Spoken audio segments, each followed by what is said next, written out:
Hello everyone, welcome to Lukmaan IAS. Today we are going to have the Hindu newspaper analysis dated 13th of July 2023. So before we start the discussion, I just want to discuss with you something that you should be reading the newspaper on a regular basis, because regular reading brings continuity in your thought process. So it's very important that you should be reading the newspaper on a regular basis, and whenever you have any questions, you can reach out to us. We are here to help you.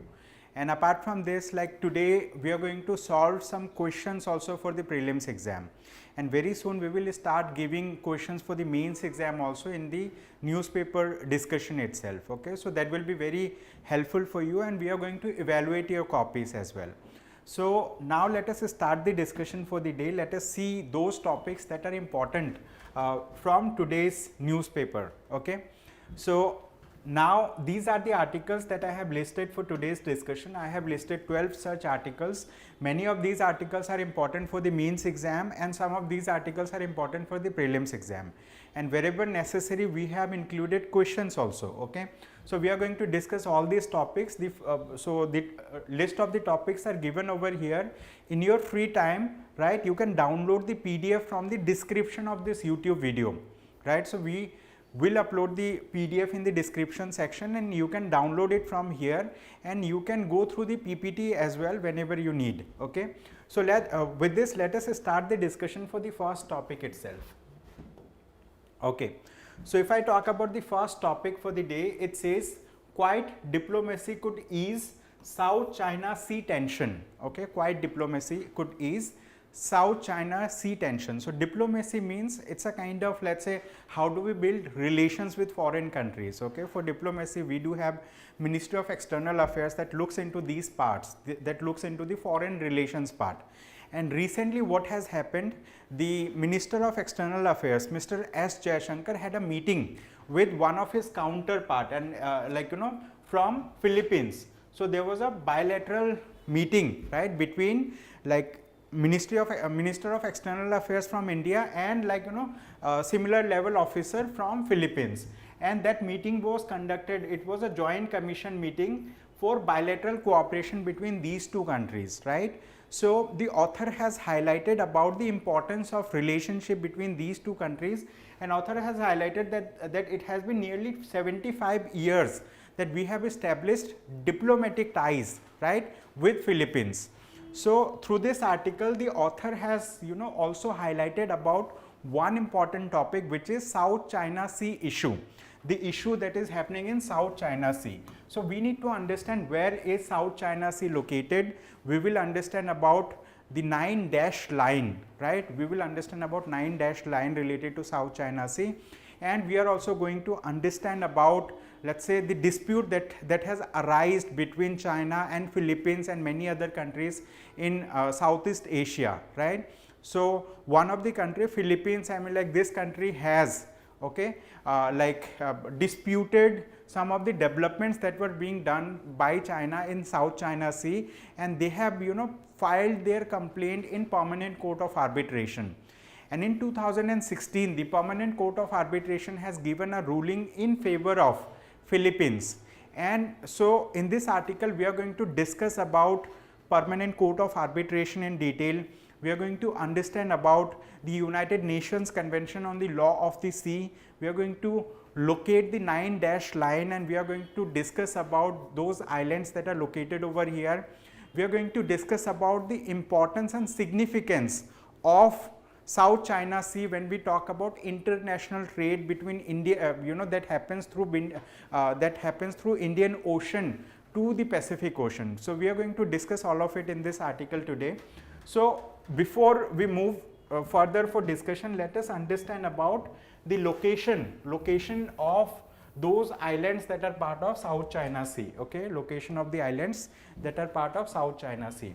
And in this article itself, so we will also understand about the United Nations Convention on the Law of the Sea. So let's discuss about the islands, the dispute, the issue that is happening there in South China Sea. So you can see over here, these are dashed line. These dashed lines show the maritime boundary of South China Sea. Okay, so this is East China Sea over here, this is South China Sea. Okay, so South China Sea has this much boundary, and so South China Sea has certain islands also, and most of these islands, I mean like most of these islands have been developed by China. They are artificial islands, and they have connected these islands through lines, and these lines are known as 9 dash lines. I mean, okay, so one of the island is Pratas Island. This is located over here, okay, Pratas Island. So I'm just encircling these islands so that you can understand about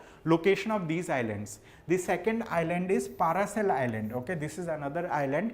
Then we have this Macclesfield Bank, okay, so this is also known as Macclesfield Reef, okay, and apart from this we have Scarborough Shoal, okay, shoals, reefs, these are geographical features. These are places, I mean like that are found below the sea. I mean they have semi-permanent or permanent kind of a structure, okay. Then we have another island which is Spratly Island over here. Then we have Senkaku or Diaoyu Islands, okay. So these islands have been in news time and again. So you need to understand about location of these islands, where these islands are located, and if you have to, let's say like arrange these islands from north to south or from south to north, how would you locate them? So see, like this Senkaku Island is in the northern portion, okay, Senkaku Island. Then number 2 will be Pratas Island. So number 1 Senkaku, Pratas. Then number 3 would be, let's say like this island, Paracel Island. Then number 4 would be this Macclesfield Bank. Number 5 this Scarborough Shoal, and number 6 would be Spratly Islands. So it is also important for you to locate these islands from north to south or south to north and remember their locations, because UPSC may ask a mapping based question from this particular topic, okay.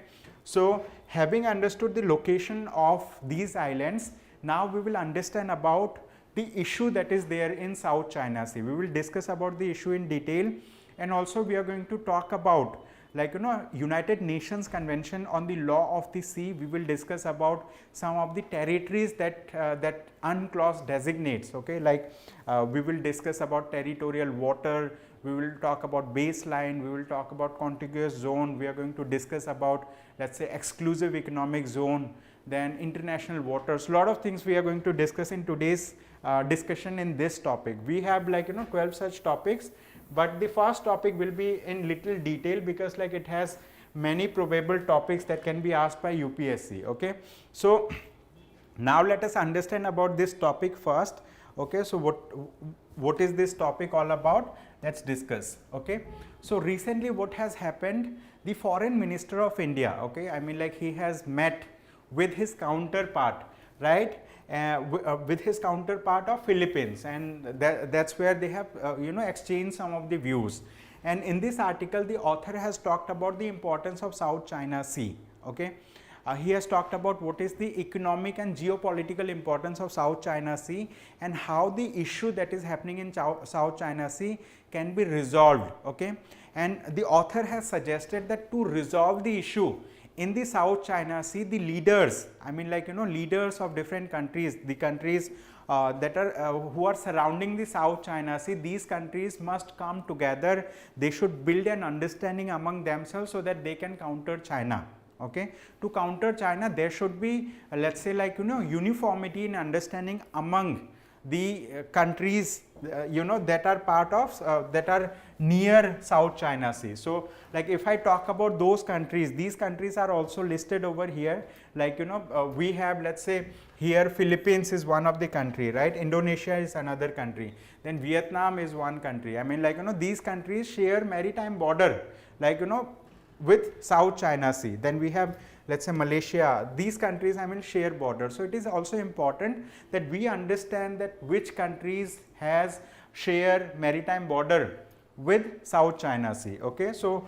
the author has said like to resolve the dispute, it is very important that the leaders of these countries should have a uniformity and understanding related to South China Sea, and also they should I mean, like, go for quiet diplomacy. Quiet diplomacy means, like, understanding among themselves. It's not like, it is not needed that they exclusively like make a forum for this particular aspect, right? So let us discuss about what is the issue in South China Sea. So basically, like, we have understood about geopolitical significance of South China Sea. So like in South China Sea, what happens on one side, let's say Indian Ocean is there, and like, many countries, I mean, like, are doing trade, right, with other countries through sea routes, because like sea route carries highest amount of, let's say, goods, that can be exported, imported, from or to other countries. Okay, so things are imported from other countries and things are exported to other countries through sea routes only.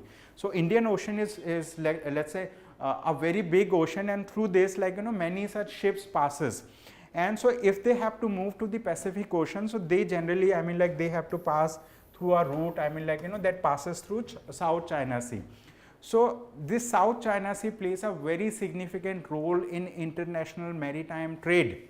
All right, and what has happened, like, there is a law which is known as United Nations Convention on the Law of the Sea. This law actually, I mean, like, demarcates the maritime boundaries for each country. I mean, like, for the countries that have coastal boundaries with oceans, with seas, and also it talks about the rights and duties of these countries, these coastal countries, and also it talks about the boundary, like, beyond which the coastal countries will not be having any authority, means like it will be open for all nations equally. That is also considered as global common. Okay, this is considered as global common. So now the dispute that is happening is because that like what has happened, that China has built some artificial islands over here, like, the UNCLOS, United Nations Convention on the Law of the Sea, gives rights to different countries, like, to certain territory. I mean, like, to certain territory, that, like, up to this particular thing you have these rights, up to that territory you have this right. Okay, maritime borders. So China has built these artificial islands, and after building these artificial islands, it is claiming, I mean, like, it is claiming rights over, like, these islands and, like, areas beyond these islands also.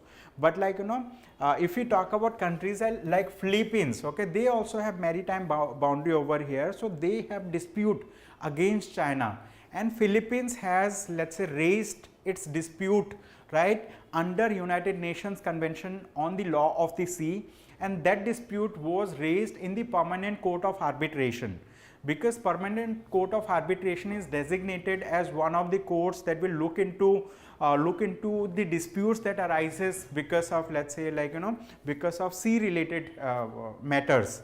Okay, so today we are going to discuss about United Nations Convention on the Law of the Sea in detail.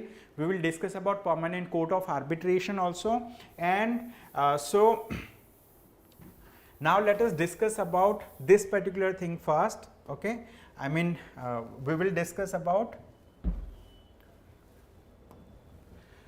the United Nations Convention on the Law of the Sea, because, like, this is the basic framework. I mean, like, because of this UNCLOS itself, because of United Nations Convention on the Law of the Sea, it came into being in 1982, United Nations Convention on the Law of the Sea, and India is also a member. India is also a signatory of this particular convention. India, China, Philippines, many countries, like, almost all coastal countries are signatory to it. Why? Because, like, this convention gives rights to these countries, okay, under international law. Okay, under international law, this convention gives rights to these countries. So, like, if I talk about the UNCLOS, United Nations Convention on the Law of the Sea, so UNCLOS gives rights to these countries. Now, UNCLOS, I mean, like, it gives various rights to these countries. Let's say, like, India is a coastal nation, right? So we do have coastal boundary. India has a coastal boundary. If I draw the map of the coastal region of India, okay, so just a minute. So let's discuss about topic 1. Okay, name of the topic 1 is Quiet Diplomacy Could Ease South China Sea Tensions. Okay, so I'll write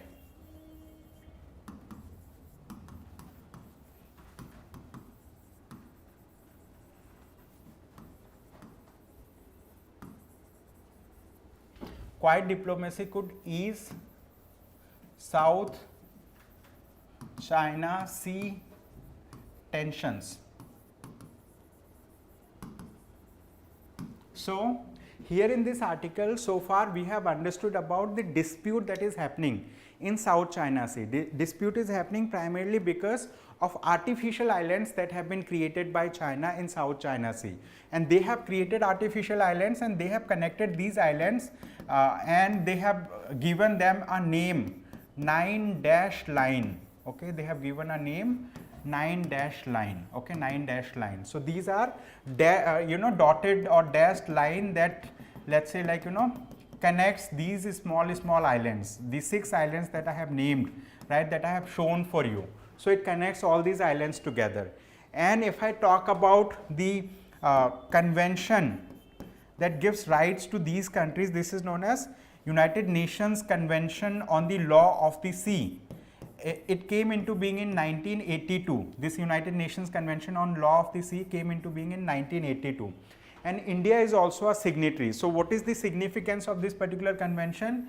If I talk about, let's say this is the southern portion of India. I have just drawn the southern part of India. Okay, let's say this is the southern portion of India.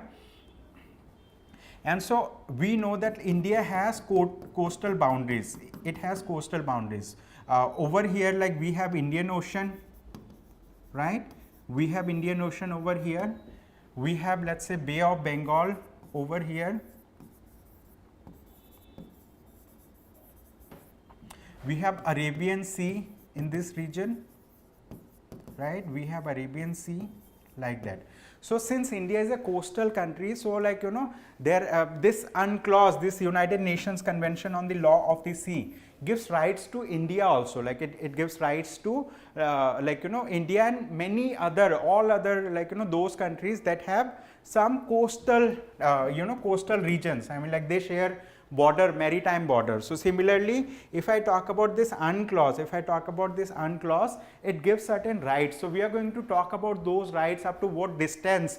I mean, they give what right. So for example, let's say let's say India is a coastal country. So they have demarcated something which is known as baseline. Okay, they have demarcated something which is known as baseline. Let's say this is the baseline. So baseline is the distance from the coast. Okay, distance from the coast, certain area from the coast that will be demarcated as baseline. So anything that lies inside the baseline, that is part of the sovereign rights. I mean, that the coastal country has all the rights, right, in all the territory that comes under the baseline. And apart from this, from the baseline till 12 nautical miles, this nautical mile, this distance, okay, 1 nautical mile is roughly equal to 1.6 kilometers, we can say. Okay, roughly equal to 1.6 kilometer. So up to 12 nautical mile, the portion of the sea that comes, okay, this is known as territorial sea.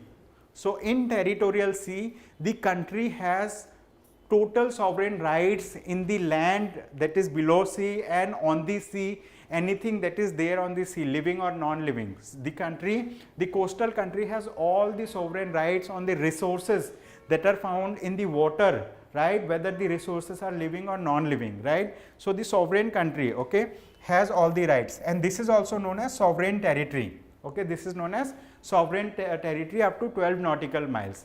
And if we go beyond 12 nautical miles till 24 nautical miles, okay, so from 12 to 24 nautical miles, this region is known as contiguous zone. This region is known as contiguous zone.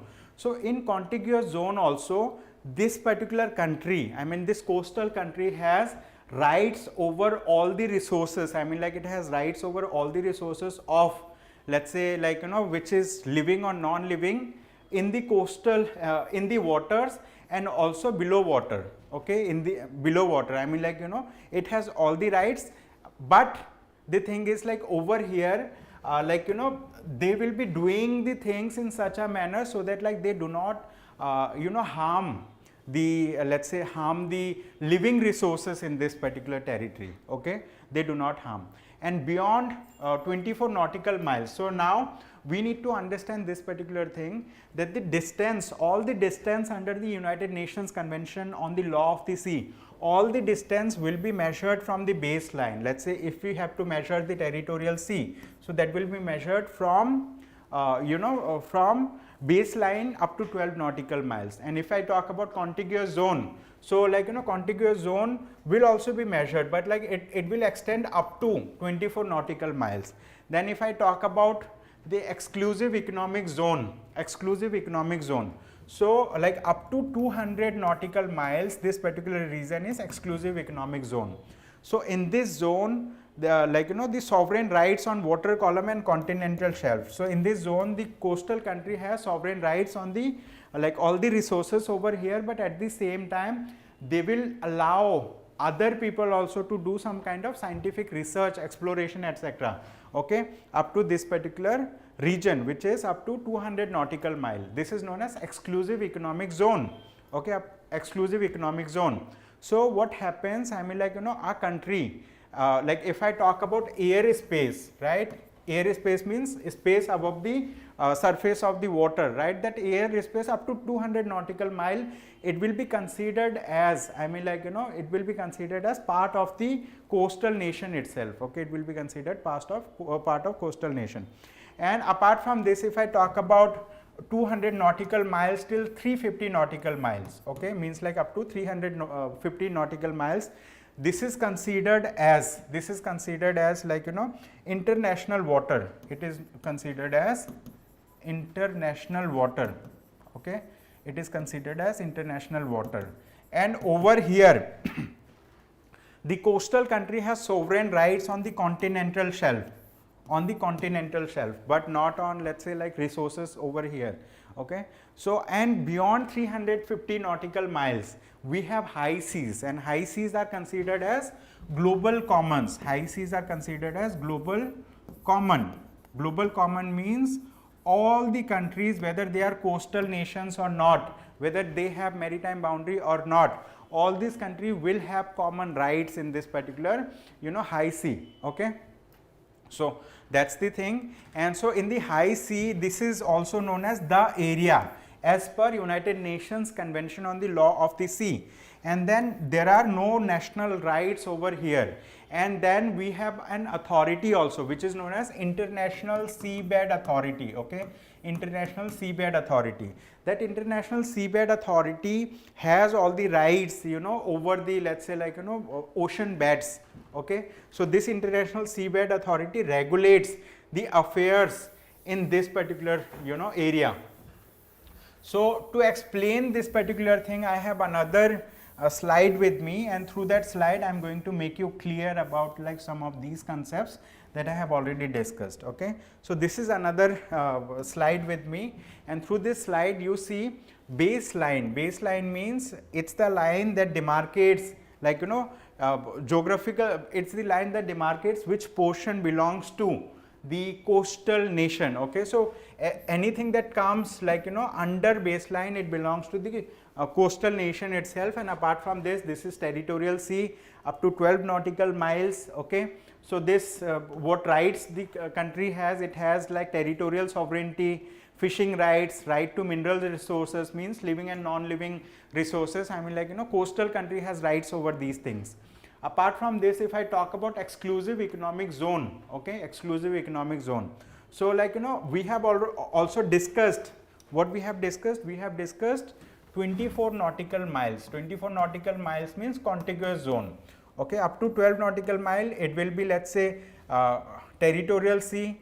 Then up to 24 nautical miles, it will be what? Contiguous zone. And every distance is measured, right? All the distance are measured from the exclusive economic zone itself. Okay, so maximum up to 200 nautical miles, the country has exclusive fishing rights, exclusive rights to mineral resources. All right. And if I talk about beyond 200 nautical miles to 350 nautical miles, so what will happen? The coastal country has exclusive right to mineral resources after process to establish the outer border of the continental shelf. Okay, like that. So this is also known as high sea, and this is also considered as extended continental shelf. okay. So extended continental shelf. So if I talk about the high sea means like, you know, beyond 350 nautical miles. So this is known as high sea, and here all countries may fish here and go to sea. International law of the sea applies here, okay. UNCLOS applies over here. Then we have International Seabed Authority that determines access and license of these continental, I mean, like, you know, these countries. So this is about the, let's say, geographic zoning, or like, you know, territorial thing that is associated with United Nations Convention on the Law of the Sea. This United Nations Convention on the Law of the Sea has been in news time and again in 2016, when this you know, Permanent Court of Arbitration has given a ruling in favor of Philippines, okay. They have given a ruling against China. And so we are going to discuss about that factor also, in today's article. Now we will understand about, let's say, we will understand about the Permanent Court of Arbitration, okay. Let's discuss about the Permanent Court of Arbitration, because like, you know, this United Nations Convention on the Law of the Sea mentions that the Permanent Court of, like, you know, any dispute that arises you know, from the United Nations Convention on the Law of the Sea, that will be resolved, okay, that will be resolved through a court which is known as Permanent Court of Arbitration. In short, it is known as Permanent Court of Arbitration. This Permanent Court of Arbitration has been established in 1899. It's a very old court, and this court is not a court in the, let's say, like, you know, literal or in the conventional sense, because this court, I mean, like, you know, this court is, and this court can be considered as an intergovernmental organization, okay. This court can be considered as intergovernmental organization. Why? Because many countries are member of this particular court, and this court resolves the disputes between, you know, its member countries, like, you know, its member, like, who's like those countries who have signed one of the, let's say, one of the convention. This is known as Convention for Pacific Settlement of International Dispute, okay. So those countries that have signed the Convention for Pacific, okay, Convention for Pacific Settlement, okay, of international disputes. Pacific settlement means peaceful settlement, okay, Pacific settlement of international disputes. And there are two versions of this particular convention. One version was, let's say, like, you know, 1899, and the other one is 1907, okay. So the year when the Permanent Court of Arbitration was established, that year this convention was also, let's say, like, open for signature. Convention for Pacific Settlement of International Disputes, 1989. So all those countries that have signed this particular thing and ratified, so they became member of Permanent Court of Arbitration. And later on also in 1907, they have, let's say, like, you know, they have also issued another a Convention for Pacific Settlement of International Dispute. So that like those countries who signed this particular document, they also become a member, okay. Later on many countries have signed. So, like, you know, so India is also a signatory of the Permanent Court of Arbitration. Now the method of settlement of international dispute by Permanent Court of Arbitration is through, like, various alternative dispute resolution mechanisms, okay, various ADR methods. And some of these ADR methods include, let's say, arbitration, okay, arbitration, conciliation, okay, arbitration, conciliation, negotiation. There are many, you know, such ADR mechanisms. These are known as alternate dispute resolution mechanisms, okay. So if I talk about, okay, ADRs, if I talk about the South China Sea related dispute, so that dispute has been filed, that dispute was filed by which country? Philippines against China. And the Permanent Court of Arbitration has given a judgment in favor of Philippines in 2016. But in 2013 itself, like, you know, China has withdrawn itself from Permanent Court of Arbitration, and China did not participate, okay, China did not participate in hearings, okay, hearings related to South China Sea dispute. But like one of the clause of the permanent court of arbitration says that, like, you know, even in the absence of a member, let's say one member does not like, you know, present itself in the hearings, so that will not bar this particular court from giving a ruling, okay. So in that case, the permanent court of arbitration has given a ruling in favor of Philippines, and that ruling was binding, okay, that ruling was binding in nature, okay, that ruling was binding in nature on the parties, like, you know, Philippines and China. And since it was not in favor of China, so China later on, like, you know, China later on said that, like, you know, China later on did not implement the decision, okay, decision that is given by the verdict that is given by permanent court of arbitration. And in international law, what happens, like, you know, these courts can give binding decisions, but there is no mechanism of enforcing these decisions. And this is let's say, this is one of the flaws in international law. If I talk about domestic laws, domestic courts, if I talk about, let's say, Supreme Court of India or any high courts in India, so if they give a judgment, let's say, like, you know, if they give a verdict related to any case, okay, if they give a verdict in any case, so these courts have a mechanism to get it implemented, okay, and we do have implementation agencies, okay, we have implementation agencies. So, like, you know, these things get implemented, right, if a domestic court gives a judgment. But in international law, if a judgment is given, so we do not have although it is binding, we do not have mechanism to get it enforced, and that is what is being, like, you know, used by China. So in this article they have talked about, okay, in this article they have talked about that, like, you know, despite the permanent court of arbitration has given a judgment against China, but still China did not let's say, like, adhere to the observations that were made by permanent court of arbitration. And the permanent court of arbitration has observed multiple things. I will just read out, because this is these are some of the very important provisions that were part of the verdict itself. The author has, like, you know, mentioned them as well. So the author says that the tribunal also found that China has violated the sovereign rights of the Philippines in the exclusive economic zone. We discussed about exclusive economic zone, I mean, like, you know, that were part of, let's say, United Nations Convention on the Law of the Sea. So it said, by entering with Philippines fishing and petroleum exploration, like, you know, by interfering with Philippines fishing and petroleum exploration, constructing artificial islands, failing to stop Chinese fishermen from fishing in the zone. So in the verdict itself, they have mentioned those clauses that talk about, like, you know, where China was violative of the rights of Philippines under United Nations Convention on the Law of the Sea.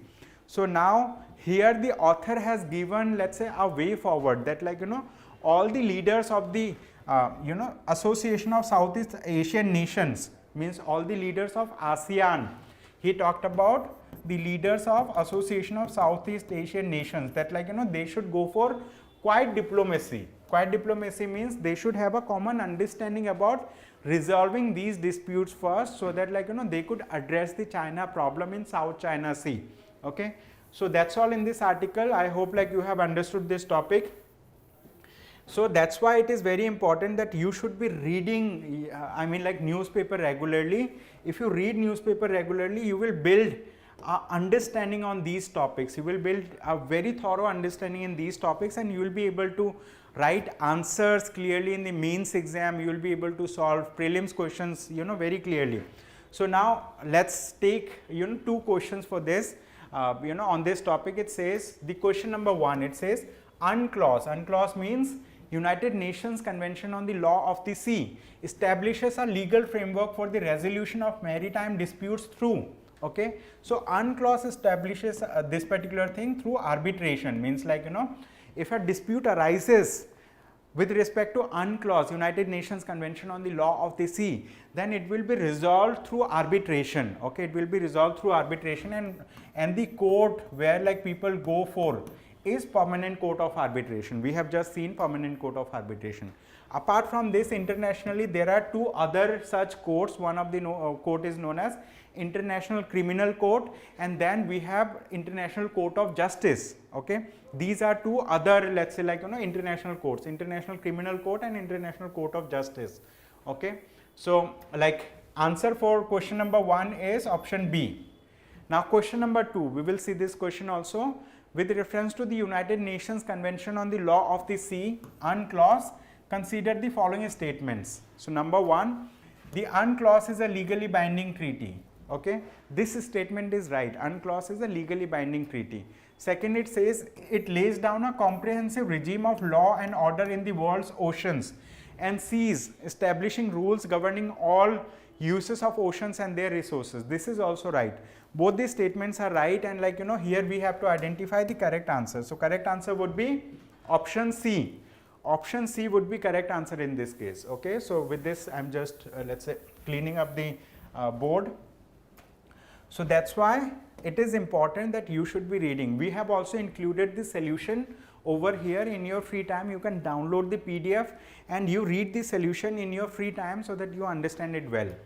Apart from this, let us take another topic quickly, and this topic is also very important because this topic has was written by Mr. Shashi Tharoor. You know, like he is an intellectual person, and so it says loot, intransigence and darkening of the colonial blot. Okay, so through this article, the Mr. Shashi Tharoor, he has, let's say, criticized. Okay, he has criticized various colonial powers, right, for their inability for atonement. Okay, inability for atonement. What do we mean by atonement? Atonement means, I mean, like to show some kind of like regret for the wrongs that they have done in the past, to pay reparation to the countries to whom they have done harm historically. Okay, so in this article he has talked about many things. I am going to discuss quickly about this article. I will not take much time, but before this I just want to share one important thing with you about the books that he has written. Okay, so like I'm going to write the topic 2 first, topic number 2. So it says loot, intransigence and the darkening of a colonial blot. Loot,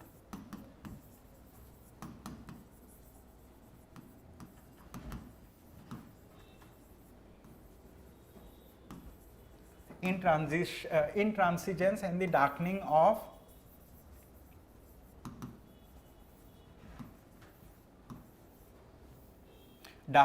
colonial blot.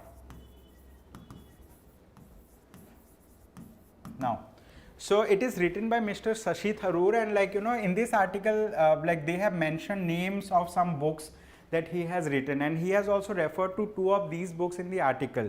So I just like for your general understanding, it may not be asked in UPSC. For your general understanding, I'm writing there names of those books. Okay, names of the books that were written by Mr. Shashi Tharoor. Okay, names of those books. So number 1 is Era of Darkness. Okay, Era of Darkness. Then second book that he has referred is Inglorious Empire. Okay,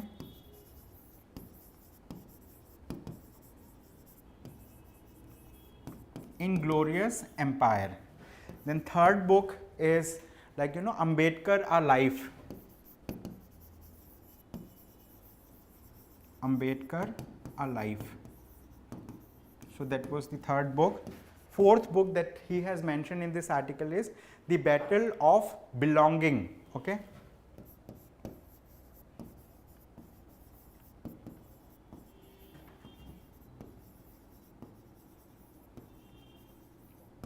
so these are the books that have been, let's say, mentioned in the article itself. These books, I mean, like in your free time, if you want to just know or read these books, they will be important for you.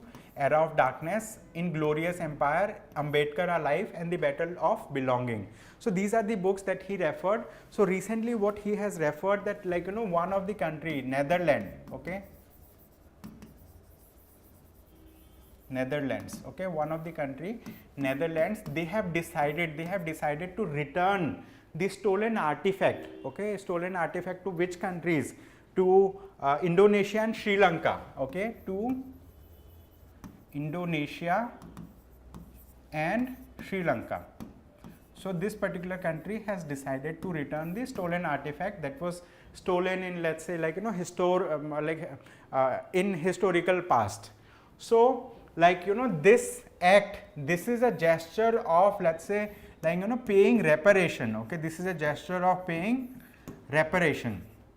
So paying reparation, reparation means like paying, returning for the damages that they have caused, okay. So what they are doing, they are returning the artifacts, but Shashi Tharoor says like this particular thing should be taken, as a inspiration, or like it should be taken as an example by the British authorities also.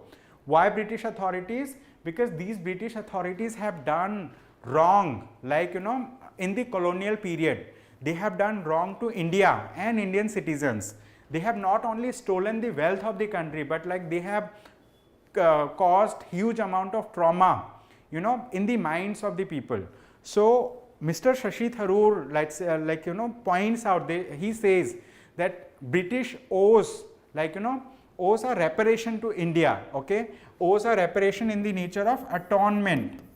Atonement means not only repaying, not only repaying through money, okay, but money, or let's say like returning artifacts, but also, okay, returning artifacts, but also they should tender moral apology to the country, okay, they should tender moral apology to the country, moral apology to India. And he has given an example also, that the like Prime Minister of Canada, okay, Prime Minister of Canada, like his name is Justin Trudeau, okay. So what he has done in the year of 2016, okay, in the year of 2016, the Canadian Prime Minister, okay, the Canadian Prime Minister has tendered an apology, okay, has tendered an apology to India and to the Sikh community, okay, India and to the Sikh community. Sikh means the Punjabi people. Why the Prime Minister of Canada has tendered the apology? He has tendered the apology for the incident which is known as Komagathama, okay, Komagathama incidents. Komagathama incidents. So what was this Komagathama incidents? So if I talk about Komagathama, I mean like so just a minute. Now let's discuss about this Komagathama incidents in detail, because this is a very important topic, because like it is, let's say, people study this as part of modern history, okay, people study this as part of modern history. So like it was a Japanese shipping vessel,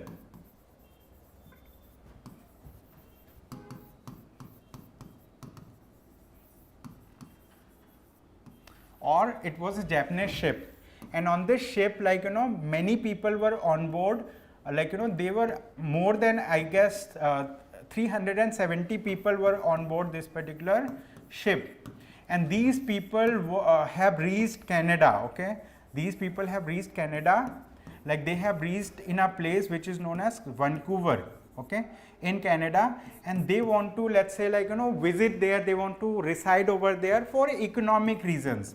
Economic reasons means like in India, the Britishers have colonized India, and like many of these people were, let's say, jobless, they did not have proper resources, so like for economic reasons people have reached there.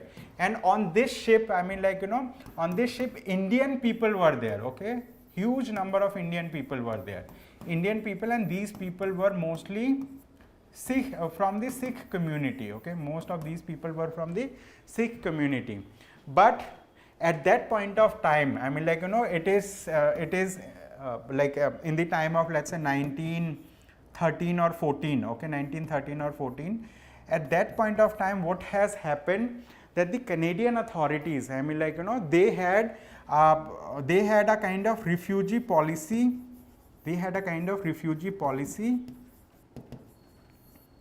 that was, I mean, like, you know, not encompassing. I mean, like, you know, that did not look into the, let's say, welfare of people who were coming. Okay, that did not look into proper welfare of people, and these they have denied entry. What you know, what they did, they have denied entry of this particular ship, entry of, let's say, Komagathama ship. Komagathama ship in Vancouver. So these people were waiting over there. These people, like, you know, who were on board in the ship, they were waiting over there for around 2 months, right? And after 2 months, these people have been returned. And many people, while returning, most of the people have died. And people who came also, like, you know, these people have, let's say, rebelled in India against the people. Okay, they have rebelled in India against, you know, this particular thing. So this Komagathama incident showcases a very harsh reality of the past of Canadian government. Okay, they showcase very harsh reality of the Canadian government in the past. So the Canadian Prime Minister has tendered an, let's say, like, you know, an apology to the Indian government, to the Indian people, and especially to the Sikh community for the wrongs that were done historically, you know, by their country, you know, through their policy at that point of time. So in this article, what Mr. Shashi Tharoor says, that, like, you know, a similar apology, like, you know, is owed by the British people towards India, by the British Prime Minister, by the Britishers towards India, because Britishers have also done huge amount of wrongs to India. Okay, they have done huge amount of wrongs to India. Why? Because they have not only looted India's, let's say, like, you know, India's wealth, but they have also caused huge amount of trauma to the Indian citizens, like, you know, during the colonial times. So Mr. Shashi Tharoor says, like, you know, there is a need for true atonement. True atonement means a true, true apology. I mean, like, they should repay for the economic damages that they have done. They should return the artifacts that are there in their, that are present in their, let's say, museums. If you go to the British museums, you will find that most of the museums have artifacts that were stolen or that were taken away from the colonial countries. That includes India also. Okay. So Shashi Tharoor says that, like, you know, if those artifacts are taken away from the British museums and if it is returned, so their museums will become empty. Okay, their museums will become empty. So this is what is said by Shashi Tharoor, and he says that, like, you know, and the British people are not tendering an apology, because, like, you know, the moment they tender apology, so it will they will be highlighted, and if they start, you know, returning one or other artifact to, let's say, India, so they have to return artifacts to many other countries, and their this thing will become what we say, their stature in the modern world will go down like that. And he has also suggested that the Britishers should include in their curriculum, in their school curriculum, that the children, that the students should be taught about the historical past, the wrongs that were done by the Britishers during the colonial era. And also he says that, like, you know, this, it should be included in the curriculum, and there should be a dedicated museum, like, you know, to showcase the historical past of different colonies, like that. Okay. So this article was a good article. It's related to, let's say, like, you know, art and culture for the prelims exam. You can consider, because many facts are mentioned, and it is also important for history, because, like, you know, there is an incident that is mentioned, Komagathama incident, and also they have mentioned about Tipu Sultan as well. Okay, so Tipu, one of the jackets or something of Tipu Sultan is, let's say, like, you know, placed there in Victoria and Albert Museum in Great Britain. Okay, so this article is a very interesting article. you can read about it in your free time. So with this, like we came to the next topic for the day. This is the third topic. We are going to discuss this topic in detail. It says weakening autonomy. Okay, weakening autonomy. Weakening means, you know, decreasing autonomy. Autonomy is given to, let's say, investigative agencies like Enforcement Directorate and Central Bureau of Investigation. Okay, so these agencies does have autonomy. They can do their work themselves. I mean, like, you know, so they are given autonomy. But the thing is, like, you know, this article showcases, this article, you know, gives incidences, you know, that has led to weakening the autonomy of these bodies. And, like, you know, in this article, the author has mentioned that the central government of India, what they have done, they have, let's say, like, you know, done multiple extensions to the tenure of the heads of the Enforcement Directorate and Central Bureau of Investigation. And recently the Supreme Court of India was hearing a case related to this, and the Supreme Court of India has upheld, okay, upheld the decision of the central government. Okay, so just let me write down this topic so that, like, I can mention in detail. So it is weakening autonomy. So anyone who does not understand the meaning of autonomy means ability to take its decision itself. I mean, like, you know, not under influence of anything. So basically, like, in this article, the author has discussed about two central agencies. One is Enforcement Directorate and other is Central Bureau of Investigation. So what has happened, the central government of India, okay, so central government, okay, central government has done multiple extensions. Okay, they have done multiple extensions in the service, okay, extensions in service of the heads of these governments, of the heads of these you know, institutions. And these are these bodies. If I talk about these bodies, these are investigation agencies. Okay, these are investigation agencies of the central government. Okay, these are investigation agencies of the central government.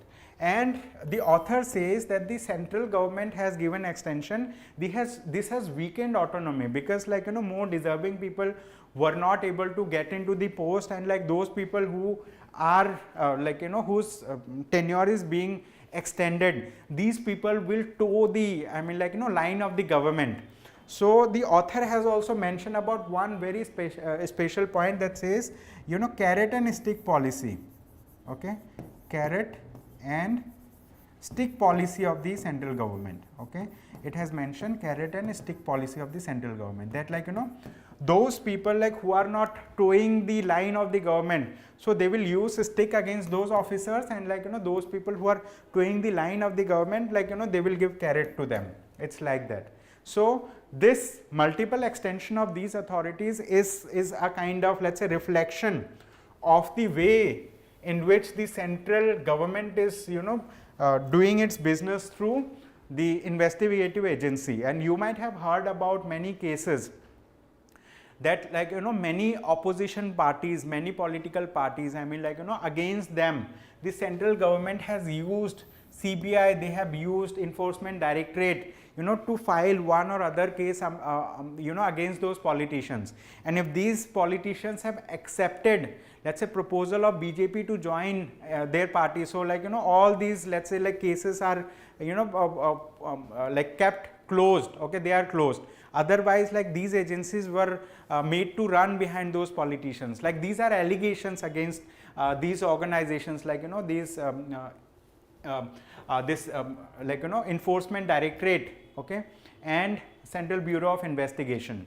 And apart from this, the author also criticizes the move of the Supreme Court of India. Okay, move of the Supreme Court of India. The Supreme Court of India has recently given a verdict that has upheld the provision of tenure extension. Okay, the provision of tenure extension means, like, the amendments that were done by the central government in the, let's say, like, you know, in the, let's say, statute of these bodies, in this statute, let's say, like, you know, the acts of these bodies, like Enforcement Directorate or Central Bureau of Investigation. So it has upheld the tenure extension thing, but at the same time, the Supreme Court of India has asked Mr. S.K. Mishra, okay, Mr. S.K. Mishra, if I'm not wrong, his name is Mr. S.K. Mishra. Yeah, so Supreme Court of India has asked this particular person to step down, okay, to step down or to resign from his post by 31st July 2023. So Supreme Court of India has given a clean chit to the amendments that were done in the acts, but at the same time it has asked this particular person who is heading the Enforcement Directorate to step down from his post, okay. So this was recently there in news, and also, like, you know, if I talk about bodies like this, there are, you know, similar bodies. Which bodies are there? If I talk about the so I will mention about these bodies little differently, just a minute. Okay, so we have bodies. One of the body, let's say Central Vigilance Commission, right? Then there is Delhi Special Police Establishment Act, okay, Delhi Special Police Establishment Act. So the central government has done some, let's say, like, you know, some amendments in these acts, okay. And so what has happened recently, the Supreme Court of India has also appointed someone known as amicus curiae, okay. The Supreme Court of India has appointed an amicus curiae in this particular case, you know, that was looking into the affairs of Enforcement Directorate and Central Bureau of Investigation. So before I go into the detail of, like, you know, what has happened in this case, I will make you understand about what do we mean by amicus curiae, okay. So what do we mean by amicus curiae? So amicus curiae means, it is also, like, you know, this is, let's say, a Latin word that means friend of the court. It means friend of the court in English term, okay. In English term it means friend of the court. Let's say the Supreme Court of India or any other high court in India, if courts are hearing a case, let's say courts are hearing a case, there will be a respondent, there will be a defendant. I mean, like, people are there, one party who has filed a claim, other party who is defending. So if that matter is, let's say, complex, that matter is difficult to understand, in that case the court can appoint a lawyer. It can appoint a lawyer who is not a party to the case, okay. A lawyer who is not a party to the case, and that lawyer will give his opinion, okay. Okay, that is also known as opinio, okay. That opinion is known as opinio curiae, okay. Opinio curiae. I mean, a lawyer who is appointed by the court to, let's say, give details about the issue that the court is hearing. Why? Because that issue is very technical. The court, let's say, like, needs some additional help, right? So that lawyer, I mean, like, that person who is appointed, he is a specialist in that area. Although, like, he is neither a party to the defendant, neither a party to the respondent, he is not a party to the case itself, but, like, he is appointed by the court. Why? To get some opinion from that person. So here in this case, what has happened in the case of Enforcement Directorate and the Central Bureau of Investigation, that amicus curiae has also clearly mentioned that, like, you know, regular or, like, you know, repeated extension of tenure of services of the heads of the Enforcement Directorate and the Central Bureau of Investigation has weakened the autonomy of these institutions, okay. So amicus curiae has also given his opinion that, like, you know, multiple extensions in the service of these people have what it has caused, it has weakened the autonomy of these institutions, okay. I hope you have understood this topic. It was there in the editorial discussion page itself. I mean, like, you know, editorial page, page number 6 of the Hindu newspaper today, okay. So with this, like, you know, we'll take another topic quickly.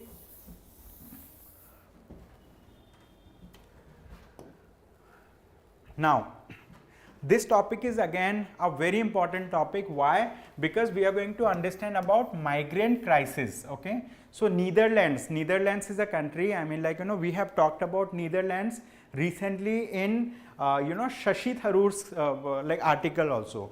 We have just studied an article that is loot, intransigence and the darkening of a colonial blot. I mean, we discussed about, let's say, how colonial history has caused, I mean, like, you know, trauma to the, let's say, those countries on which Great Britain has colonized.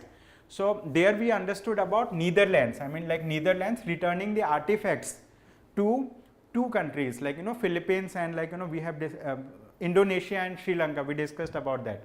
So this article is little different. I mean, it was also there in the editorial section. We will understand about migrant crisis. So recently what has happened, the Prime Minister, okay, the Prime Minister of Netherlands, okay, Prime Minister of Netherlands, what he has done, he has, okay, the Prime Minister of Netherlands has resigned from his post, okay, he has resigned from his post, and that resignation is not a normal resignation, like, you know, it has let's say sparked political debates, it has sparked debates among different countries, and we are going to understand about this particular topic in detail. It says migrant crisis, and also we are going to understand about some principles, okay, related to, let's say, like, you know, migrants. Okay, so this is topic number 4. Let's discuss this topic in detail. That says migrant crisis. Okay, so the context of the article is that the Dutch government, collapse of the Dutch government, okay, collapse of the Dutch government. This is the context. And the Prime Minister of Netherlands has resigned. He has resigned. Why? Because of one important issue. What is that issue? That issue is refugee policy. Okay, refugee policy.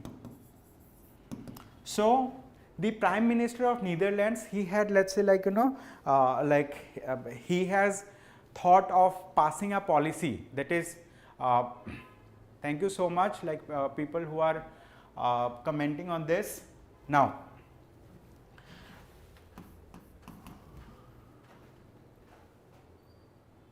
okay, thank you so much, everyone.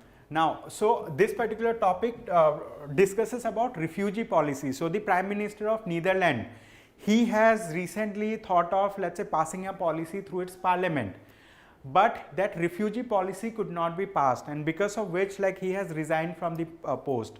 And if I talk about that refugee policy is a very important policy that highlights about two important things. Okay, so we will discuss about that refugee policy, both the things. So that refugee policy had two clauses. Okay, so I'll write about those clauses for you. One thing was temporary settlement for those people who were seeking asylum. Okay, so temporary settlement for those people who were seeking refuge or asylum, and this was given to those people who were facing some conflict in their own country. Then other part of the refugee policy was permanent settlement. Okay, giving permanent settlement, or let's say citizenship right. Okay, permanent settlement or citizenship right to those people who were seeking refuge, okay, or who were seeking asylum, okay, who were seeking let's say asylum in this particular country. And this was for those people who were, like, you know, persecuted, okay, who are persecuted in their own country. So we need to understand about refugee policy, and we do have, let's say, like, various organizations internationally. So we have United Nations Human Rights Council, UNHRC, right? This is then UNRWA, kind of, like, these organizations are there internationally that, you know, takes care of refugee issues. But, like, you know, if let's say people are seeking refuge, let's say there is a person who belongs to country A and that person, let's say, like, wants to go to country B, okay. So there is a person named P1, he goes to country B for seeking refuge, or asylum, who seeks refuge or asylum. So this B country, they have, let's say, like, they look into the affair, why this particular person is seeking refuge, what is the case, is he facing any danger, is he facing any problem in his own country. That danger can be in the nature of conflict. That conflict are generally temporary, these conflicts are generally temporary, and he may face a permanent problem in his country, okay. That may be in the nature of, let's say, like, this persecution. What do we mean by this conflict and persecution? Persecution means, let's say, racial discrimination. You might have heard about this particular thing, like, there are people, Rohingya Muslims, this is just for example, this is not mentioned in this article, okay. You might have heard about Rohingya crisis. I mean, like, Rohingya is a place in Myanmar, in Myanmar. So it's a place in Myanmar, and in a place like inside Myanmar, we have people who were Rohingya Muslims, like, who belong to a region, and Myanmar government, I mean, like, they it's a a Buddhist country. This Myanmar is a Buddhist country, but, like, they were persecuting the people of Rohingya Muslims. They were not giving them political rights, citizenship rights. I mean, like, they were not giving them, let's say, document that validates their let's say, their citizenship in the country. So they were denied the basic human rights in the country. So and they were being persecuted by the government, like, government was using its forces against, like, people in Rohingya. So these people were flying, they were moving out of their own country. So, like, many of those people have entered into India, some of those people have entered into Bangladesh, and Bangladesh has created an island, to settle them. So so a person who seeks refuge in the other country, so that person may be having some genuine reasons for seeking asylum, and on a case to case basis, these countries, I mean, like, these countries take decision. And if I talk about international law, and under international law, we do have some kind of international humanitarian law, international human rights law, okay. We do have international human rights law, and under international human rights law, or under international human rights, what we have a policy, okay. That policy is known as that principle, okay. We have a principle which is known as principle of non-refoulement, okay. Principle of non-refoulement, okay. This principle of non-refoulement is an internationally accepted principle under United Nations Human Rights Commission. I mean, like, United Nations Human Rights Commission also promotes this particular principle, which says principle of non-refoulement. Principle of non-refoulement says that, like, if a person from any country comes to any other country to seek asylum, and if that person is facing some kind of persecution means that person maybe have, like, a war may be going on in that country. Let's say war is going on. War means, like, some let's say racial discrimination is happening, or let's say because of the political opinion of that person, like, that country or people of the country is, let's say, against that person. So some kind of danger is there, okay. And if he seeks asylum, so he should not be sent back to his original country. Okay.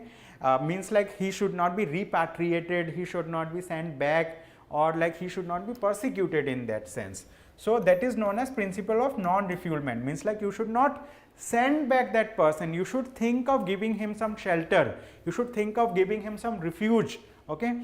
That is known as principle of non-refoulement. And since the Prime Minister of Netherlands, I mean, like, he was not able to pass a refugee policy, so that's why he has resigned. And that refugee policy had two important components. That refugee policy wanted to give temporary settlement to those people who were facing some conflict in their country. Means after some time that conflict, once let's say like it gets dissolved or it gets settled, then that person can be sent back. Other was permanent settlement for those people who were facing persecution in their own country.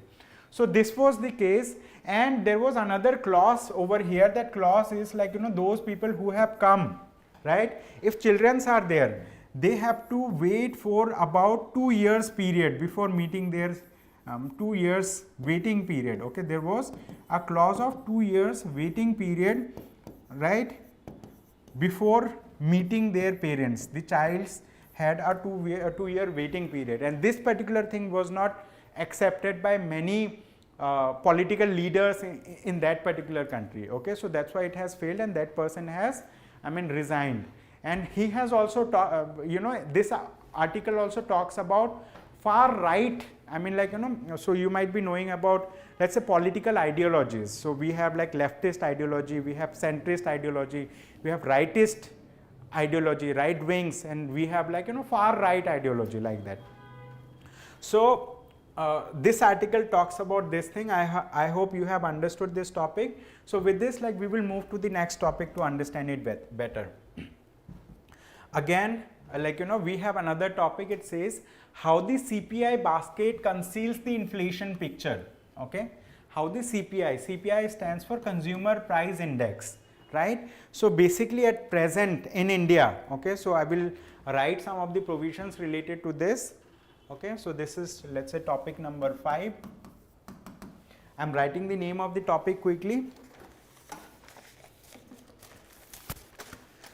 It says how the CPI basket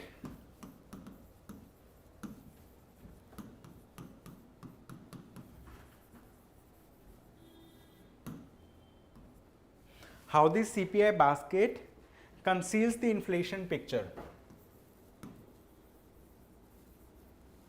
Conceals the inflation picture. How the CPI basket conceals the inflation picture. Conceals means hides. Okay, how it hides. Okay, how it hides the inflation picture. How the CPI basket hides inflation picture. So we are going to understand this particular article. This particular article talks about one important component that says consumer price index. So the base year that we are presently using for consumer price index is 2012. Okay, we are using base year of 2012. So to calculate the consumer price index, like they use basket. Okay, they use a basket of goods. Okay, they use a basket of goods, and this basket of goods, is according to the 2012 norms. Okay, it is as per the 2012 norms. But here the author says that, if we enter into a shop, the author has given an example. The authors have given an example that, if we enter a shop, and in that shop if we find cassettes, you might be knowing, earlier we used to have cassettes, video players. If you find the cassette and video player in the shop, we will be amazed, because it's a very old thing. Okay, but this particular basket of goods also includes those things that have become redundant, in the sense nowadays people are not using those goods, and this basket still has all those goods that people were using a decade ago. This is no longer in use because of technical development and the shift in patterns of consumption. And why do we use the consumer price index? To understand about the inflation patterns. Okay, to understand about inflation patterns. And here the author in this article talks about an index. The author talks about a law. Okay, it talks about a law, so I will talk about that thing, Engel's law. The name of the law is Engel's law. What do we mean by Engel's law? Engel's law simply says that, it states the relationship. Okay, it states the relationship between income and expenditure pattern of a household. And expenditure pattern of a household. So according to the Engel's law, they say that like like whatever expenses a house does, okay, whatever expenses a house does, that expenses, I mean like so if I talk about expenses on food items, expenses or food item, these are inelastic in nature. Inelastic means like let's say there is a household that is earning, as of now let's say a household is earning let's say 25,000 a month. So they will be eating some food, they will be having an expenditure on food. If that household starts earning 35,000 a month, so they will be like spending the same amount in food, okay, it will be spending. So the more household starts earning, so they will start spending on some luxurious item, on some let's say leisure item, on let's say like purchasing digital services, getting internet, purchasing some mobile phones, purchasing clothes, etc. Means Engel's law says that like with increase in the income level, the expenditure on the food item does not increase in general, okay. The expenditure in other goods and services may increase, I mean like that are not very essential thing, means like they may spend more on buying good let's say for housing, for cars, for digital services, etc.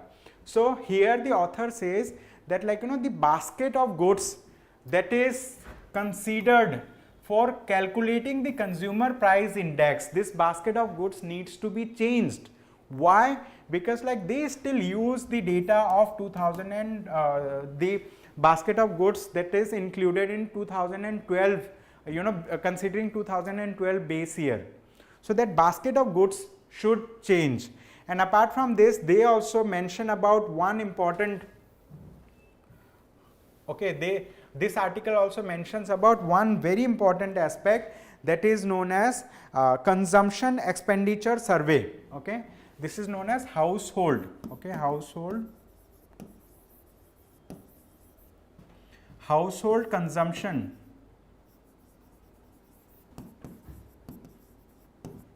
expenditure survey. This is a very important survey, okay, household consumption expenditure survey, or in short it is known as consumption expenditure survey. So this household consumption expenditure survey is conducted every 5 years. It is conducted every 5 years. And which organization does? It is done by National Sample Survey Office. This National Sample Survey Office functions under Ministry of Statistics and Program Implementation. So this survey was discontinued after 2017 by the government, but in 2022 the government has like announced that it is going to do 1 year survey for the time being, and later on it is going to start doing the survey once again, okay. So this is the thing. In this article, the main crux, main idea is like changing the CPI basket, changing the basket of goods in calculating the consumer price index, okay, in calculating the consumer price index. And consumer price index plays a very important role in measuring inflation. And if you want to see inflation now, why we are considering the basket of 2012 goods? Because like time and again the consumption pattern shifts with the shift in economy, right? So whatever things we were consuming in the year of 2012, we are not consuming those things in 2023. I mean, some of those things we may be consuming, but other items, let's say cassettes, video recorders, players, like that, like we are no longer using, because there has been a technological shift, okay. So this article is about that, okay. And it is important that you understand the concepts of Engel's law. The Engel's law is an economic concept that talks about the relationship between income levels of household and expenditure pattern. With increasing income level, we do not keep on increasing the expenditure on food items. The expenditure on food items remains inelastic, means like like to some extent it remains inelastic. The more income we generate, we tend to spend on some other aspects like housing, electronic goods, digital services, etc. So this is all like in this topic that has been discussed. Apart from this, now we are going to quickly discuss about another thing. Like we are going to take a question for discussion. It says, with reference to consumption expenditure survey, consider the following statements. It says the consumer expenditure survey or consumption expenditure survey is a survey carried out by Food and Agricultural Organization. You might be knowing that Food and Agricultural Organization is United Nations Food and Agricultural Organization. So it is not conducting the household consumption expenditure survey. It is being conducted by National Sample Survey Office under Ministry of Statistics and Program Implementation. Second statement, it says, since 1972, the National Sample Survey Office has been conducting a consumer expenditure survey once every 5 years. This is right, it is conducted once every 5 years. Then the survey data also helps estimate the household MPCE, monthly per capita consumer expenditure and distribution of households. We need to identify how many of the above statements are correct. Okay, so you need to answer this question. Option A is only one, only two, all three, none of them. So correct answer would be option B. Option B means like only two of them are correct. Only two of them means the second and third, these are correct. First is incorrect. Why incorrect? I have said like it is released by National Sample Survey Office. It is not being done by Food and Agricultural Organization. So with this, like we will move to the next topic quickly. We'll move to the next topic. Okay, this is again a very good topic, but I'll be little quick in this article.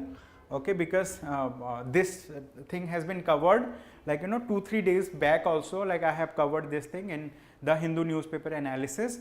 So it says, is it possible to have partial app bans?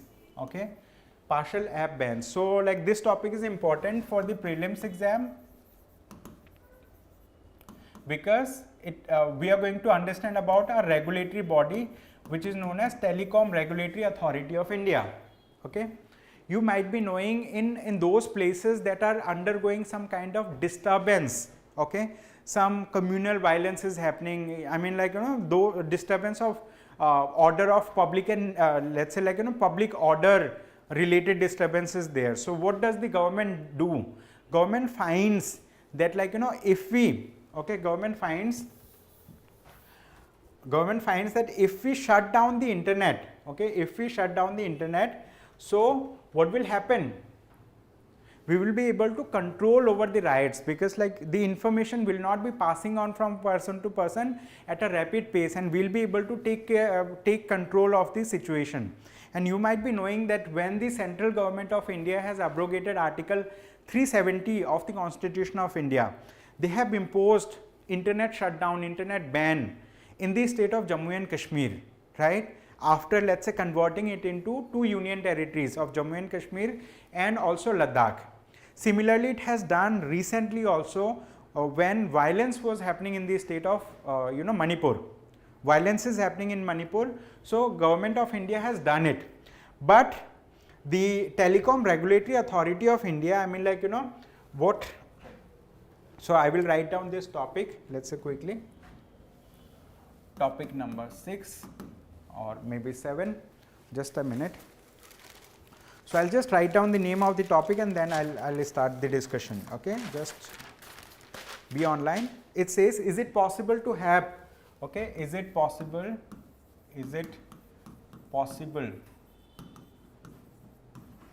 to have partial app bans? See, now we need to understand that like in places that are let's say disturbed because of some public order issues, that are disturbed, because of some public order issues, what does the government does?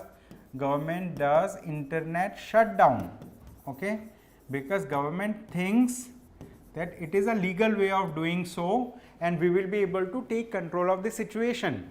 But that internet shutdown also causes various problems.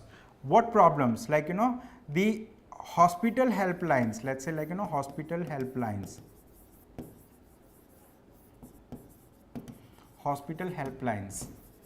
banking channels, okay, banking channels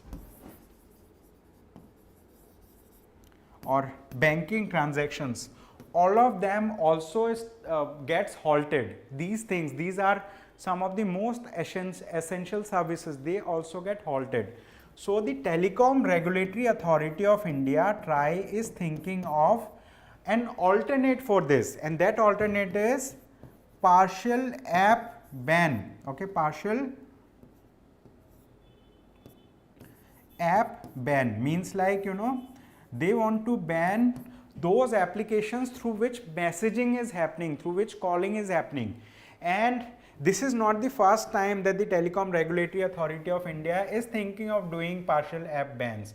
Like, you know, they have thought of other solutions also in the past. So what the TRAI has done in the past, the Telecom Regulatory Authority of India has also discussed with the telecom companies, okay, which is known as telcos. They have discussed with telecom companies for, let's say, blocking the services. But these telcos, so what they were saying that, like, if we block the services, it is going to hamper our revenues, okay, it is going to hamper our revenues.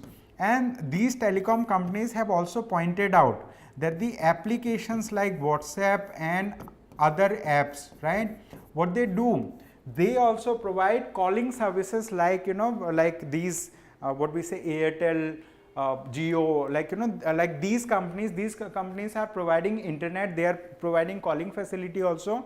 But, like, the calls can also be made through WhatsApp. Like, if somebody is having, let's say, Wi-Fi connection in his home, so he does not need any internet service provider. I mean, like, these companies, Jio or Airtel, the Wi-Fi may be from any other players. So they will be able to make voice calls, they will be able to make voice calls, they will be able to make video calls, they will be able to, let's say, like, do messaging, etc.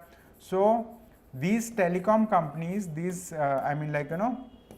telecom companies said that, like, we should not go for partial, let's say, app bans from our side, because these services are also provided by these applications, by these other applications that are not being regulated in India, and these applications are end-to-end encrypted. These are end-to-end encrypted, okay, these are end-to-end encrypted. End-to-end encrypted means, like, the people who are talking over the call, they will be able to only transfer the data.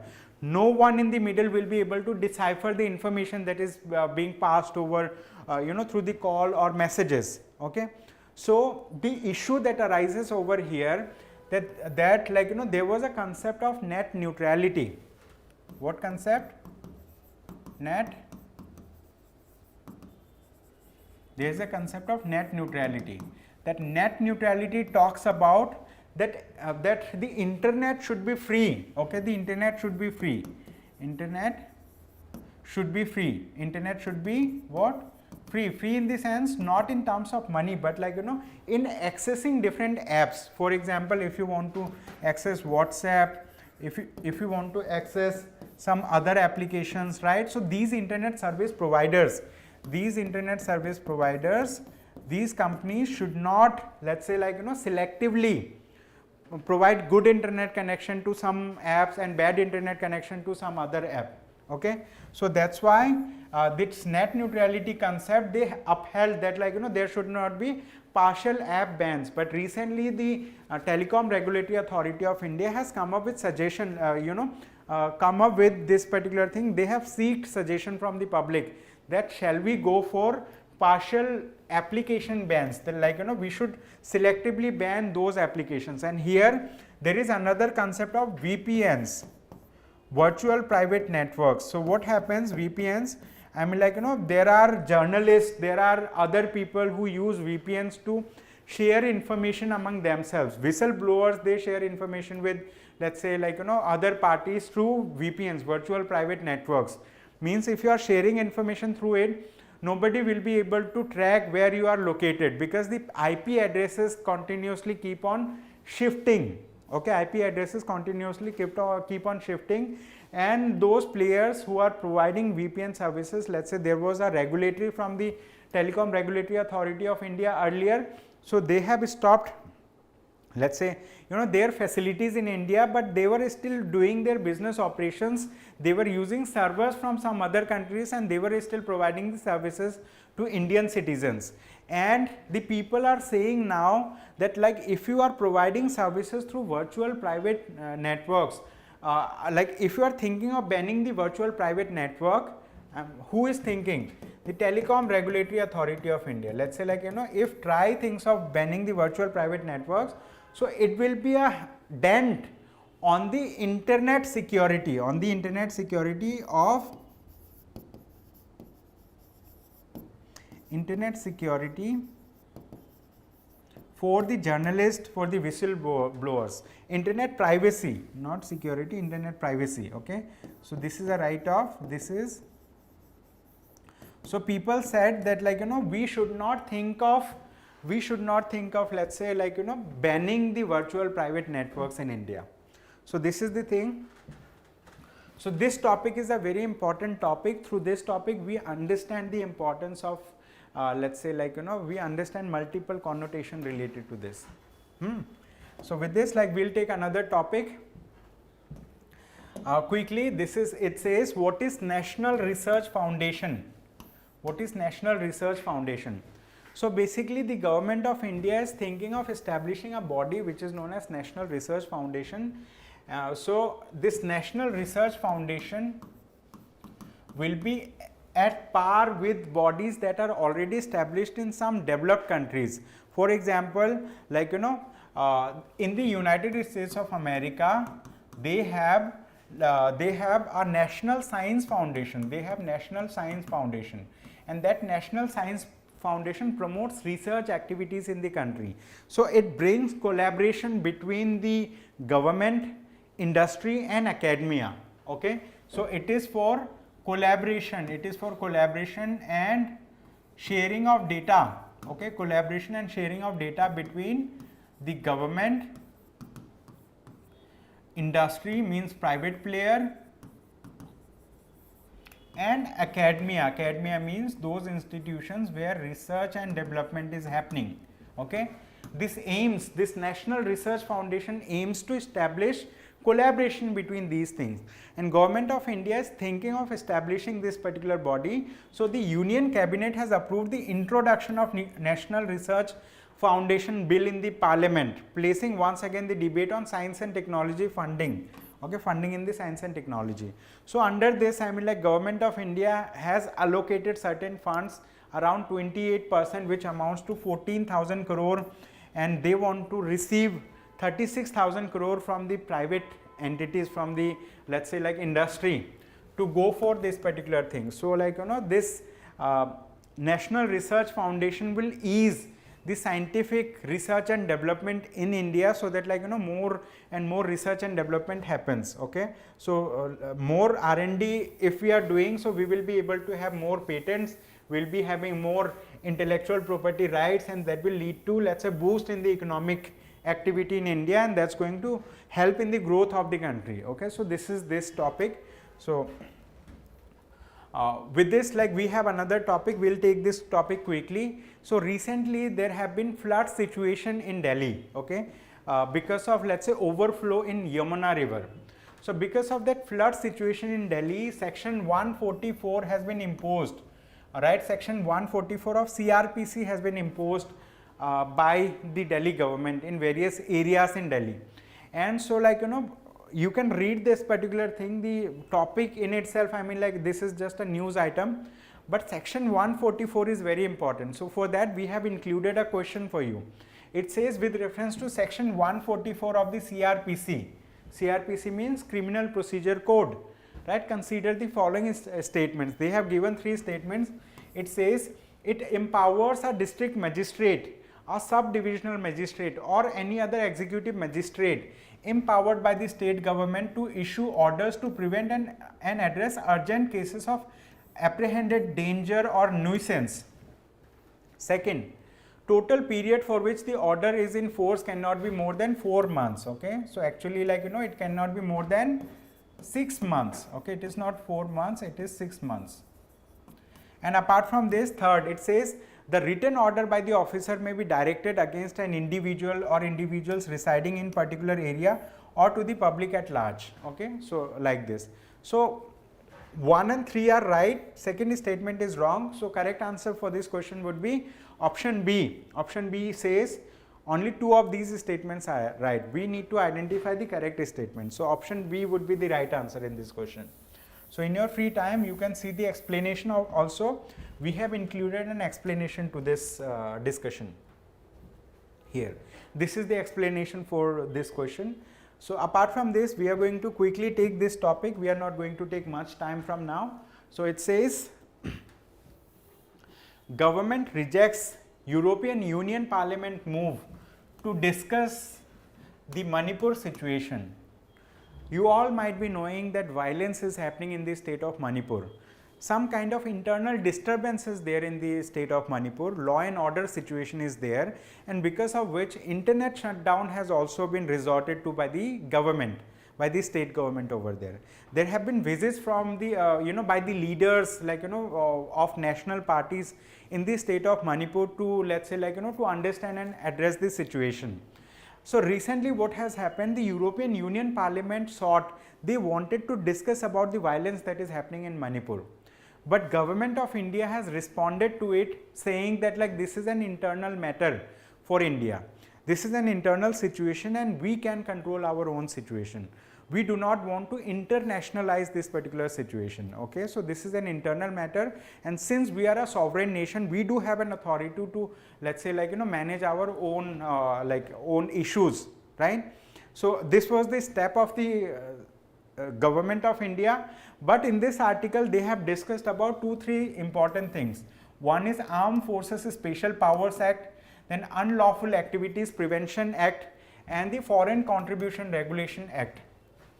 Okay, so we are going to discuss about these acts quickly. We will discuss about these acts because so now the topic is related to Manipur. Okay, Manipur issue or Manipur issue. So I am not writing the entire thing. So we will understand about Manipur issue through the lens of these acts. One is Armed Forces Special Powers Act, right? Then we will understand about Unlawful Activities Prevention Act, and we will understand about Foreign Contribution Regulation Act. So if I talk about Unlawful Armed Forces Special Powers Act, this act in general, I mean this particular act was issued in the states of Assam and Manipur, in the state of Assam and Manipur in 1958. Armed Forces Special Power Act was, let's say, issued that has brought in force in Assam and Manipur in 1958. So under this Armed Forces Special Powers Act, the authorities, I mean the authorities or armed forces are given special rights to do some kind of investigation activities without any prior notice. Okay, they can search any place, they can take into custody any person without without giving official write up to that person. So this Armed Forces Special Powers Act gives special rights to the armed forces personnel that may even amount to killing a person. And you might have heard about the case of Irom Sharmila.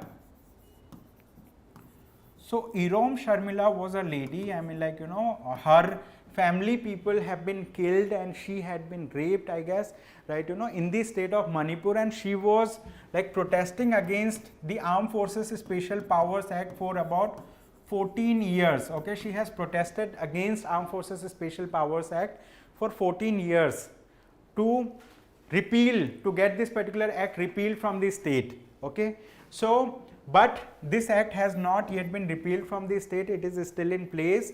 This Armed Forces Special Power Act is not a new act. Basically this particular act it is a colonial era act. Okay, it is a colonial era legislation, colonial era legislation. So during the time of Mahatma Gandhi, okay, during the time of Mahatma Gandhi, when he was like working for Quit India movement. Okay, so he was, let's say, like leading the Quit India movement in 1941 or 42. I'm writing 1942. That time one of the let's say viceroy, okay, one of the viceroy, Quit India movement 1942. That time one of the viceroy, his name is Linlith Goh. Okay, his name is Linlith Goh.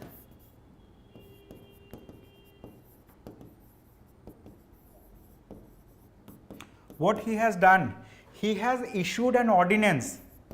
He has issued an ordinance for imposing the Armed Forces Special Power, Act in 1942 itself. So this is a colonial era legislation. But like after then the government of India has, let's say, created an act for the state of Assam and Manipur in 1958, and for the state of Jammu and Kashmir, this is in place. I mean, like and also Punjab and Chandigarh, right? This Armed Forces Special Powers Act 1983 is in place. Okay, so this is the thing.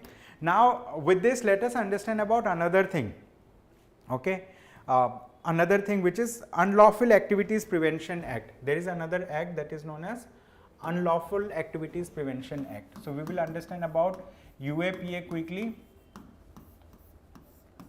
This is an act through which the central government is authorized to ban organizations, okay, to ban organizations to which the government thinks that it is doing unlawful activities. It can ban organizations that government thinks that it is doing unlawful activities, and to ban terrorist activities, basically, like it is used to ban terrorist activities also, terrorist activities. And this UAPA can be used against individuals also. This unlawful activities, the Unlawful Activities Prevention Act can be used against individual as well, and the individuals can be taken into custody. They can be detained. Okay, they can be detained without citing any reason. Okay, without citing any reason. Okay, they can be detained by the government. So this is done to combat terrorism, to ban organizations that the government is thinking unlawful, and this is done to protect sovereignty and integrity of India. Okay, so they can detain individual without any charge. Okay, without any charge. And why it is being done? It is done to protect the sovereignty. Okay, to protect the sovereignty and integrity of India. Sovereignty and integrity of India.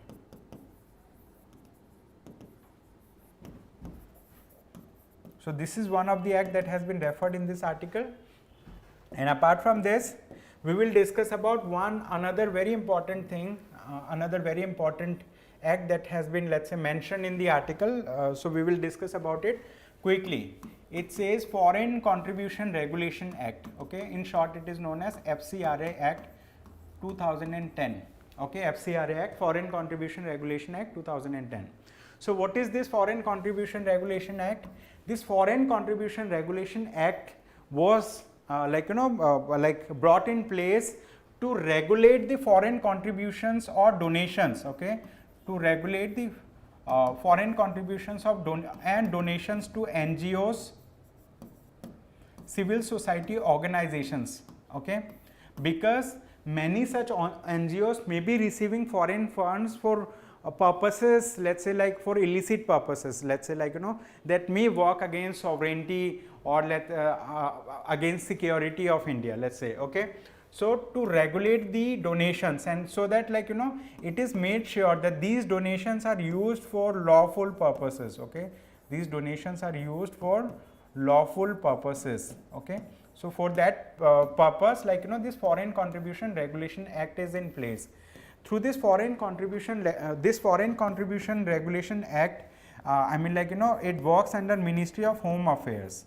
Okay, Ministry of Home Affairs, and this Ministry of Home Affairs can ban NGOs. Okay, they can ban NGOs if it feels that these NGOs are not doing legal activities, if it feels that, like they are violating the norms or provisions of the Foreign Contribution Regulation Act.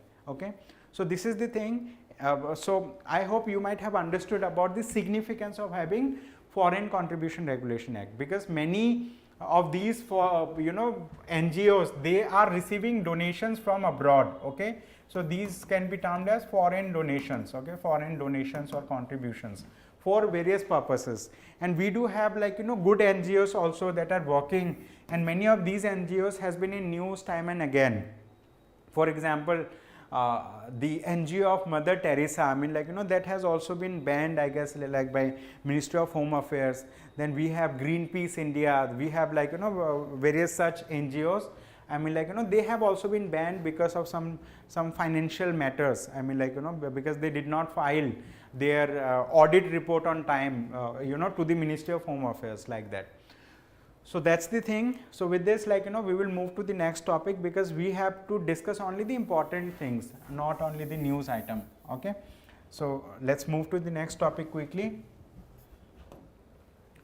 So again, this question, it says index of so this is a PT pointer. This topic is helpful for the prelims exam also.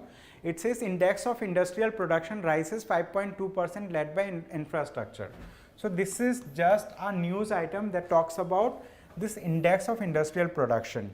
You need to understand which organization releases the index of industrial production. It is released by National Statistical Office.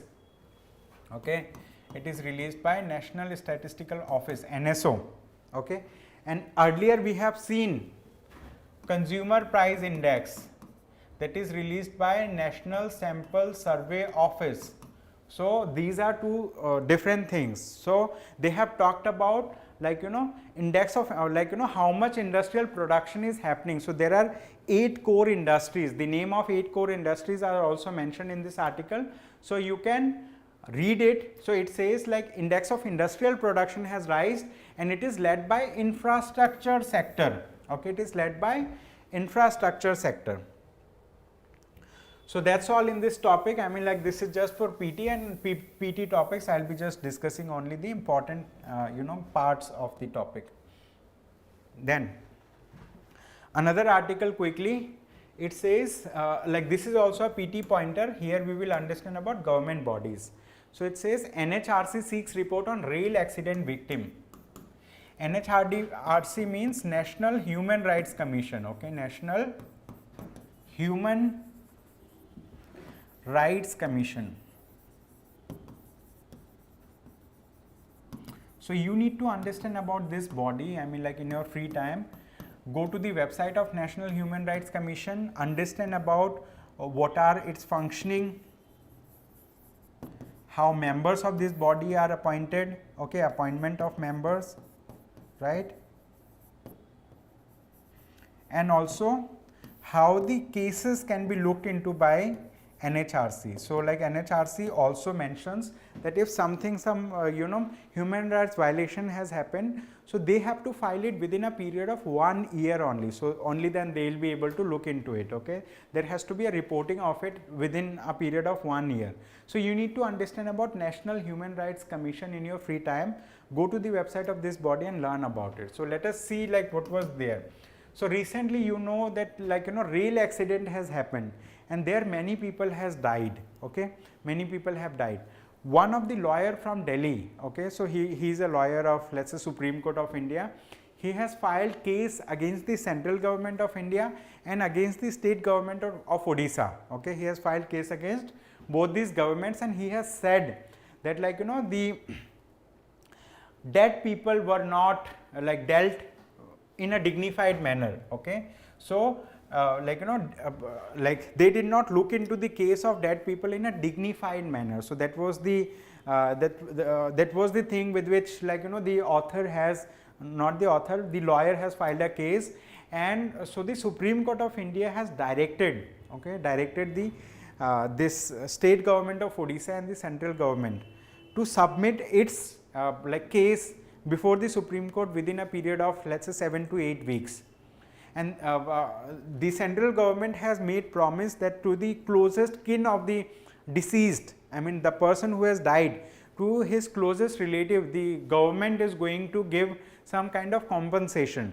and the lawyer has said that the compensation has not been extended to the to the closest kin of the deceased, and it's been more than a month that the incident has happened. Okay, so the author is saying over here that deaths were not dealt with in a dignified manner. So so that was the case. In your free time you can learn about it, but it is important that you should learn about these bodies also. National Human Rights Commission.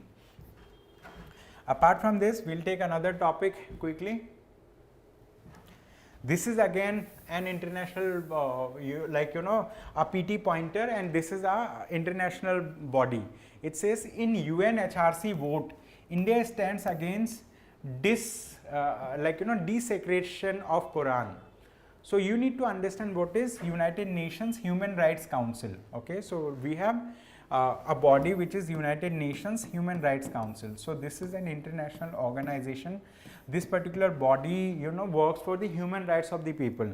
And recently you might have heard in news that one of the person from a country, what he has done, that person has, let's say that person has torn apart, or that person has burnt the holy book of Quran. I mean, this holy Quran, it belongs to those people who follow the Islamic religion, and people of Islamic religion considers this as a disrespect to their holy book. And so that's why, I mean, many countries have come together. They have they have signed a petition, and that petition is for countering the religious hatred, consulting incitement, and like this.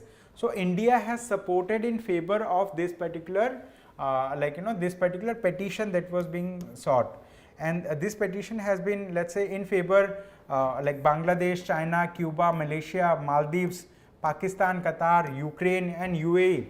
They have all voted in favor of it. Many countries have voted against it, and some countries have abstained, right, from signing this thing. So this is the Geneva-based 47-member Human Rights Council adopted a draft resolution. That draft resolution says countering religious hatred constituting incitement to discrimination, honesty, or violence. Okay, so it has 28 members have voted in favor of it. So you need to understand about this particular body. In your free time, visit the website of United Nations Human Rights Council, learn about this body, and also make a short note that will help you, right, to cover, stay prepared for the prelims exam and for the mains exam. So that's all from my side for the day today. Thank you so much everyone for attending today's discussion. I hope you have a good day ahead. Thank you.